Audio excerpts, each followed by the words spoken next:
All right, welcome back. Still this day live right here. The controversy over the remuneration of Nigeria lawmakers has taken a new turn. Senator representing Kano South, Kawu Sumaila, says he receives 21 million as monthly running costs. His comments are on the heels of an accusation by former President Olusegun Obasanjo that the federal government fixed their salaries and allowances. Still on the issue of salaries, President Tinubu this past week signed a bill into law that seeks to increase the salaries and allowances of judicial officials by 300%. In a statement, Special Advisor to the President on Senate Matters, Bashir Lado, said the increase underscores Tinubu's commitment to the welfare of Nigerian workers. In June, the Senate approved the bill after it passed a third reading. Lado said the new act prescribes salaries and allowances for judicial officers to reflect changing realities. Now, more than 1,000 #EndBadGovernance protesters are being held in various prisons across the country, according to Amnesty International. The global human rights group accused the Nigerian authorities of escalating a crackdown on peaceful protesters by arraigning over 1,000 protesters in court. The protest, which was held from August 1 to August 10, took a twist and turned violent in some states in the wake of the Inspector General of Police, Kayode Egbetukun, said that the police had arrested some of the real sponsors of the riots who hoisted foreign flags in some states. In a post via X on Friday, Amnesty International reiterated its call for an immediate and unconditional release of those arrested for exercising their rights to peaceful assembly. I'm now being joined by lawyer and public affairs analyst Jide Ologun for an overview on all the stories. Many thanks for being here, sir. You're welcome. Let's go straight to it. 21 million running costs. I'll hazard a guess that most of us don't get an amount for running costs. This disparity is deafening. It's saddening. The politicians don't get it, do they? Absolutely. And you recall that when this argument started, the revenue mobilization, and came up to say that it's just about 1 million. But someone who tasted the cookie, it came out in the National Assembly, the 8th National Assembly, talking of the man from Kaduna to say no, it's 21 million naira. That in his own time, he earned 13 million naira.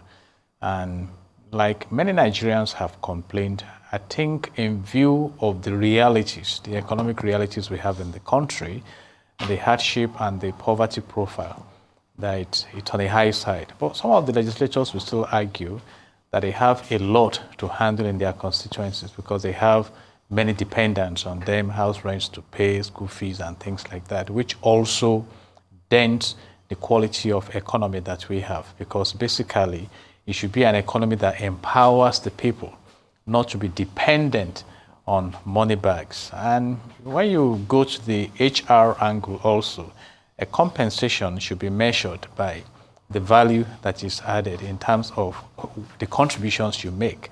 And even while some are agitating that the legislative assignment should be on part-time, I think it's a rather high amount of money that the nation pushes into that sector of our national life. And now that it's in the open, let's see how it's been on for many years, denying and counter denials and things like that. Let's look at the argument in the context of the inequality.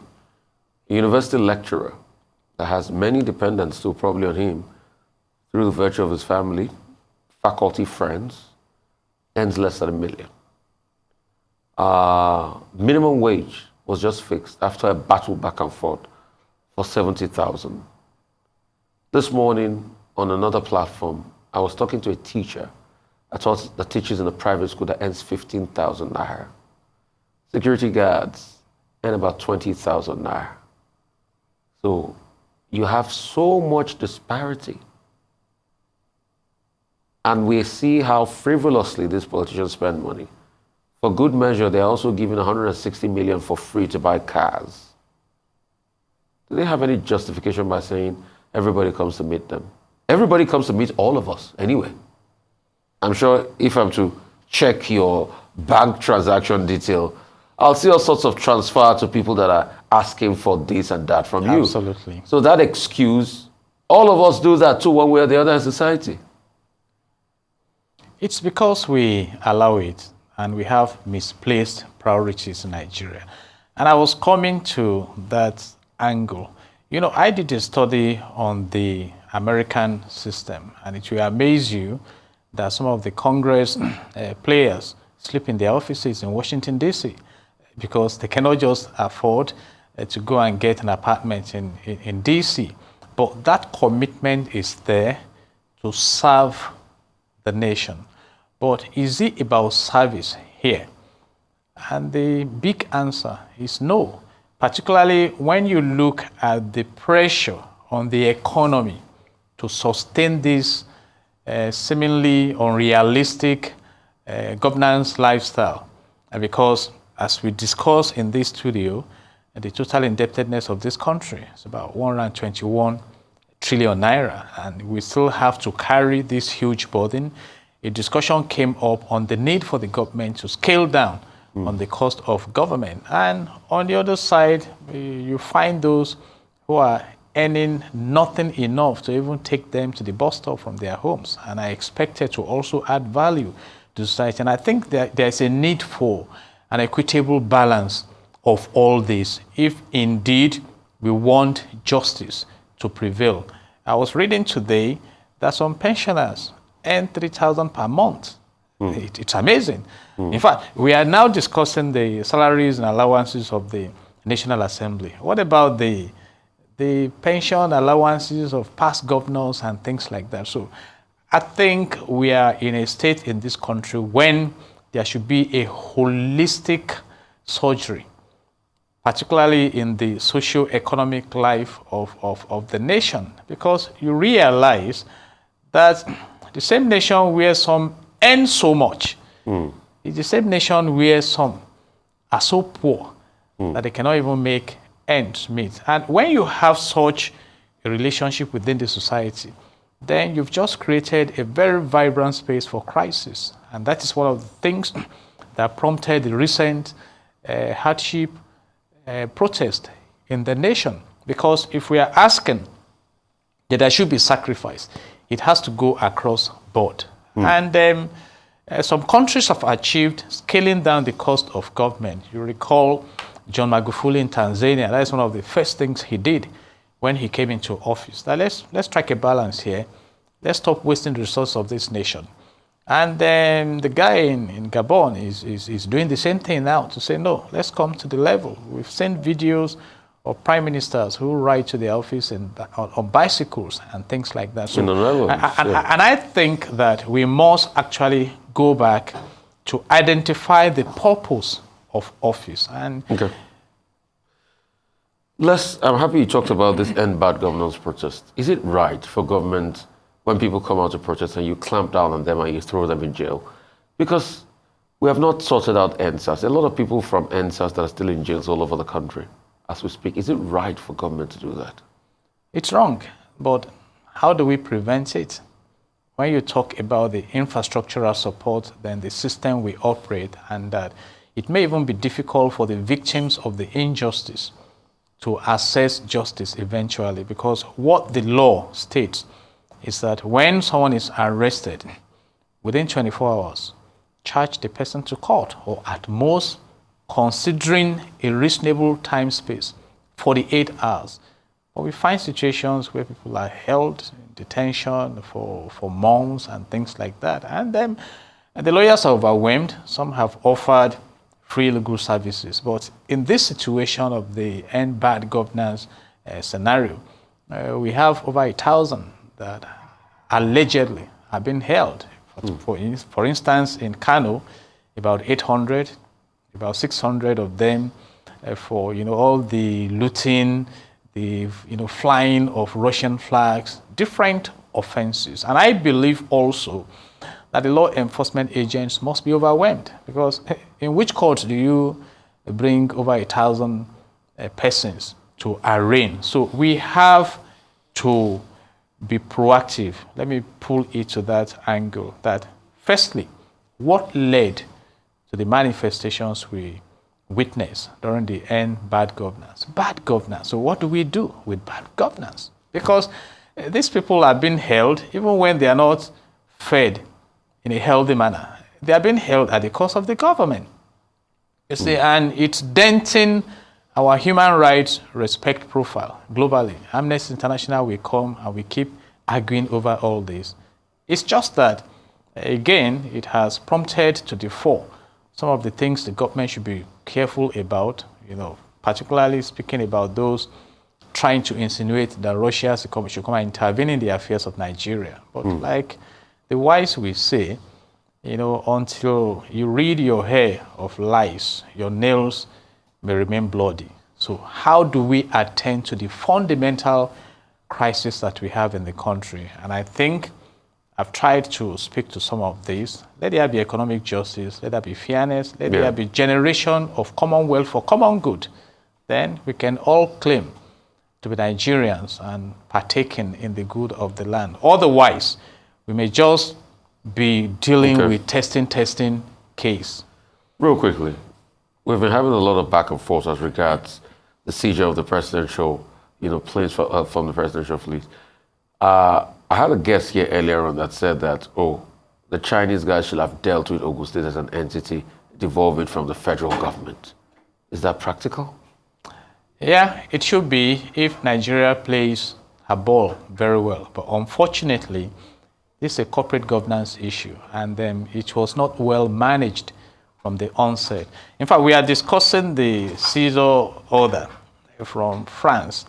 Now, an appellate court in the US has even, given a nod to what happened, that Nigeria is not even entitled to the sovereignty immunity you are talking about. And that takes us back to doing things the right way. You remember the P&ID. Yes. So when we are being committed to responsibilities, to obligations, we should be very thorough. That's why I appreciate what the Attorney General of the Federation said and some stakeholders that you don't just go into some of these deals, get concrete advice. And this is a transaction that dates back to around 2007 and was terminated in 2016. But we have not kept faith with what we should do. And now the embarrassment is coming to the nation.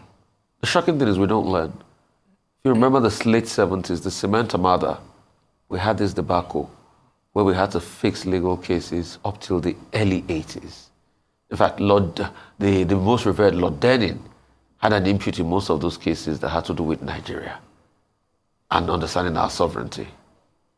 That is Nigeria for you. The shame of the cement armada cases have not still left Nigerian international circles. Did I hear you say shame? Is there shame in the nation? So we're a shameless nation? I'm not saying that. I'm just wondering, because we should have learned. And I like to speak ahead, to set the agenda. Can we begin to commit office holders to taking responsibility for what they push their communities into? Because in the course of reading this narrative, I understand government is a continuum.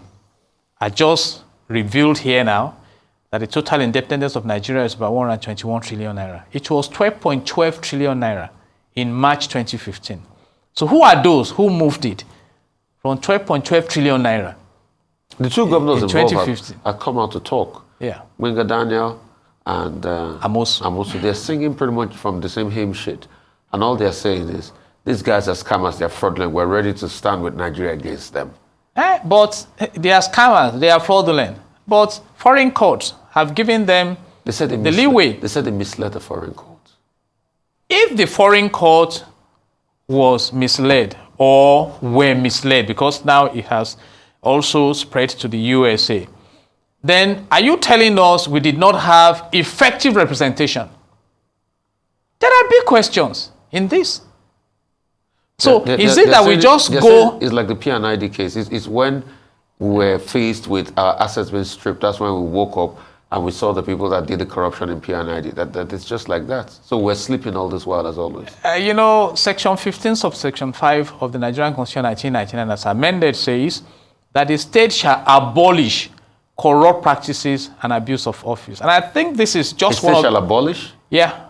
Do you know we violate that part of the... Do you know we violate that part of the Constitution every day in this country? If you read... Because there's corrupt practices, there's abuse of office by our governors, and the state constitution said the state shall abolish. My We brother, violate that. If you read section 14 to section 18 of the Nigerian Constitution 1999 as amended, if you are not disciplined, you may be angry for 24 days, non-stop. I can imagine. Exactly. So these are issues. So how do you make leaders accountable?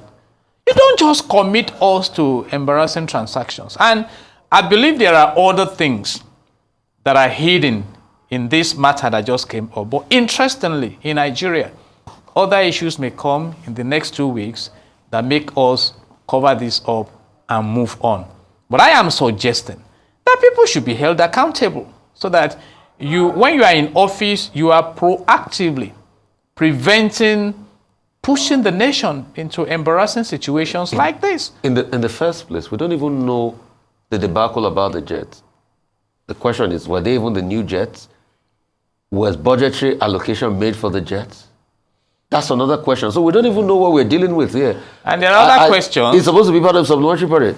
So, and some are asking, why fly these jets abroad for maintenance? And some are saying the new one is part of it. There are questions. In fact, while studying this case, I realized that the so-called free trade zone has a tag of a Chinese community to that zone.